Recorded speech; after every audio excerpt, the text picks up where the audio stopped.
Welcome to this extended interview with Mr. John Weiler, tax attorney, to talk to us more and in more detail about small businesses, taxes, and what information and advice he might be able to add to the interview given on John Redmann Power of Attorney just recently. John, tell us what are some of the biggest problems that small businesses, or the mistakes that small businesses make? Can you give us maybe a prime example? Well, a prime example, which we see all the time, are businesses who are probably not well funded, or who start to have financial problems, and then those businesses do not pay over to the Internal Revenue Service the tax withholdings they have made, the income tax withholdings on their employees' compensation, and also the FICA and FUTA taxes that they have withheld from the employees. These are referred to as trust fund taxes. So instead of paying Uncle Sam the taxes that have been withheld and are due, they use those taxes in their business to fund operations. So just to keep it compartmentalized in bite-sized pieces, employer has a bunch of employees. Every week the employee, or every 2 weeks, or however the employees are paid, they give a paycheck to the employee, and on that pay stub usually you'll see the employer has withheld taxes from the employee, from the gross pay to the employee, and that money is supposed to be held in trust, and then at some varying points in time the employer is supposed to turn that money over to Uncle Sam.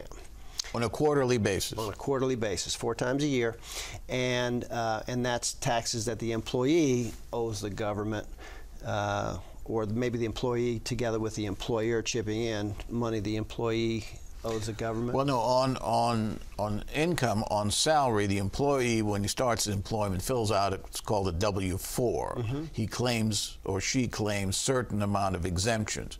The employer looks at a table, and from that table determines how much should be withheld from the wages, and that withholding is to be transmitted on a quarterly basis to the Treasury Department. And in addition to that, there's FICA, Social Security, right. and sometimes the employer needs to also pay something towards FICA. The employee pays and the employer pays, so right. They both pay the same amount, and those are to be turned over. Those are not paid quarterly, FICA, Social Security, or they are also paid quarterly? They're paid quarterly to the Treasury Department. And right. if I understood you a minute ago, employers, maybe they're having some financial difficulties paying their bills, they might raid that money, maybe in the best, with good intentions of making good on it by the time it's due, catching up later, and they don't. And what happens if the employer doesn't make good and pay that money timely? Well, the IRS looks at these taxes differently. They call them trust fund taxes, mm-hmm. because these funds are not the employer's funds. In other words, they're the Treasury's funds. The employee will take a credit on his or her individual tax return for the withholding. Right.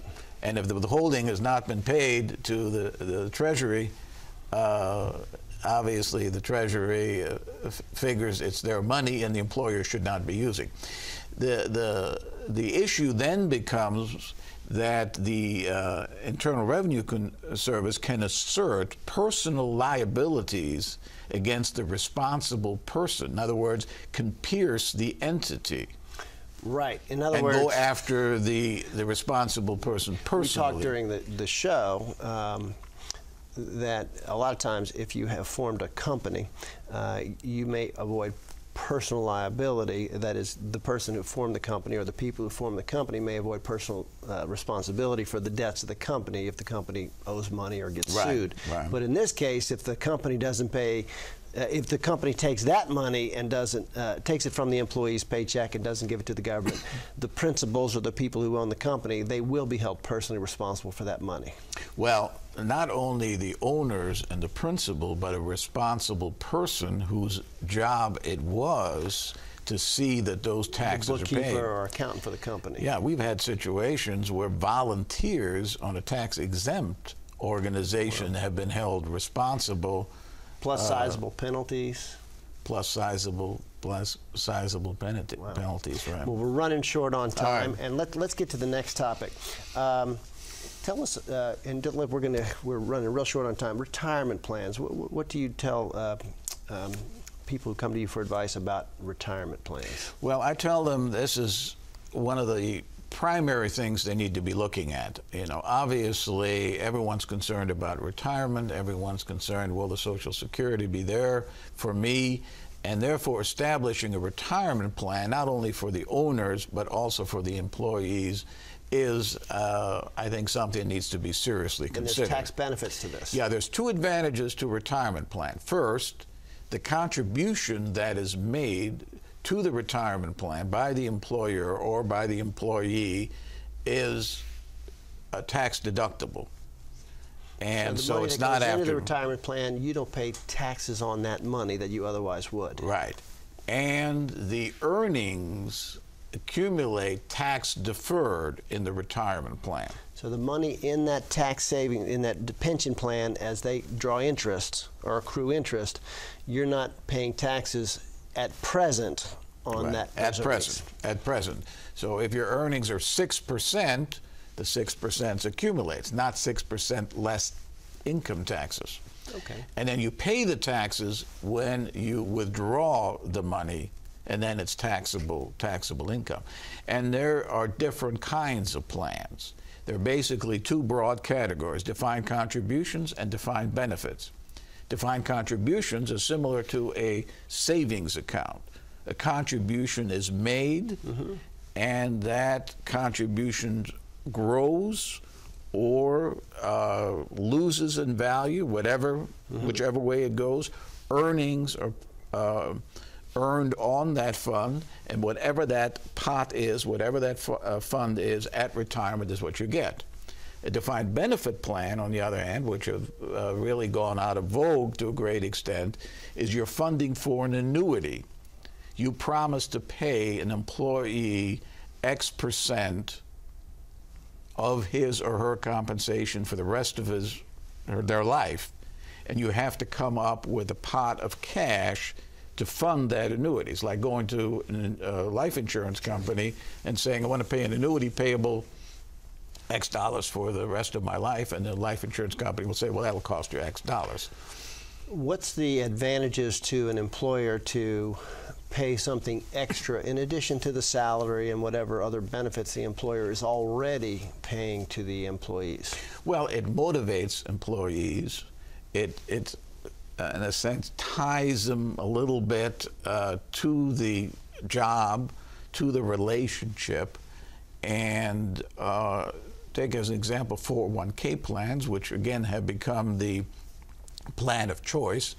The employee will agree to reduce his or her compensation, say in this example, anywhere from 0 to 6%, and the employer will then match, either on a 100% basis or 50% basis, that contribution made by the employee. So if the employee puts in 6, a typical 401k plan would be where the employer then would match 50% and put in 3%. How does the employee typically own whatever's put in by the employer, or does the employee typically have to spend a number of years on the job before the employee vests or has a right to leave and take whatever the employer has put in? Or does well, it depend? you're referring to the vesting rules. There's a whole host of rules under the Internal Revenue Code in connection with these retirement plans. So that's a little bit complicated. Complicated, what age you have to participate, how many employees. Well, we're running out of time. Okay. I don't mean to cut you off, but the nutshell is the reason an employer might do something like this is you get the employees devoted to the employer. they're grateful that the employer is willing to add something to the benefits package of the employee. The employee is also motivated to stick around a long time in order to vest, or in order to earn the rights to take what has been put into this plan, and the employee sees a long-term advantage to staying there rather than going to this job opportunity down the street that might offer a little more salary if down the road, 5-10 years down the road, whatever it takes to vest, the employee can see retirement options and other great benefits. Is that an accurate statement? I think that's accurate. An employee is concerned with current compensation, with retirement, and with medical benefits, and of course a work environment. And that's just, these are just some of the factors in maintaining a good relationship and a good environment for your employees. Well, Mr. Weiler, John, thank you so much for being here. I wish we had 2 more hours to go over all this stuff. We will put on our website some more information, any other links and information that you can provide. You've already given us some information to put on the website. It's been extremely informative, both here on this webcast and on the show. We look forward to having you back. Perhaps we'll get you on to talk about estate planning as soon as we can. Thank you again for all your help. Thank you, John. Thank you so much. Having me. We look forward to seeing you again. Thanks for being here with us on this webcast. We look forward to seeing you on John Redmann Power of Attorney every week, Tuesdays on LAE. Thank you.